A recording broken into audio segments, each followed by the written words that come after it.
Ги сакал жените и никогаш не би кренал рака на нив. Со овие зборови обвинетиот Денис Асанов во јавноста познат како касапот од Штип поради убиството на 79-годишната Борјанка Николова, што се случи лани во ноември, ја негираше својата вина по завршните зборови пред Основниот суд во Штип. Обвинителството пак, посочувајќи на бруталноста на делото и начинот на кој го сокрил телото, побара од судот да го осуди Асанов за фемицид. Врз основа на погоре изнесеното, по целост се докаже дека обвинетиот извршил едно грозоморно убиство на жена, при што на еден монструозен, перверзен и немилосрден начин ја убил оштетената, пошто со остар предмет ја отсипал главата и нозете, а трупот со рацете ги закопал во дворот од неговата куќа, додека главата и нозете ги фрлел на непознато место. Според одбраната, доказите не се доволни и не даваат јасна слика за тоа како е извршено злоделото.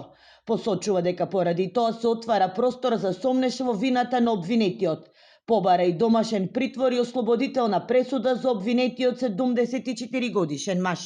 Во предметниот случај не постои ниту еден доказ кој упатува дека действијата на обвинетиот биле мотивирани од полот на оштетената, ниту пак дека постоела претходна динамика на однос која би укажала на континуирано насилство засновано на родова основа. Одлуката на судот ќе биде соопштена на 28 април.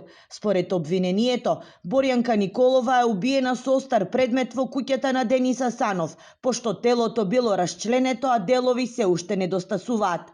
Асанов првично признал вина, но подоцна ја сменил изјавата, тврдејќи дека телото го пронашол во куќата, пошто бил нападнат од тројца мажи кои му ставиле вреќа на главата и го врзале за дрво, додека копале дупка за закопување. При што еден од нив, како што рече, го препознал својот очув.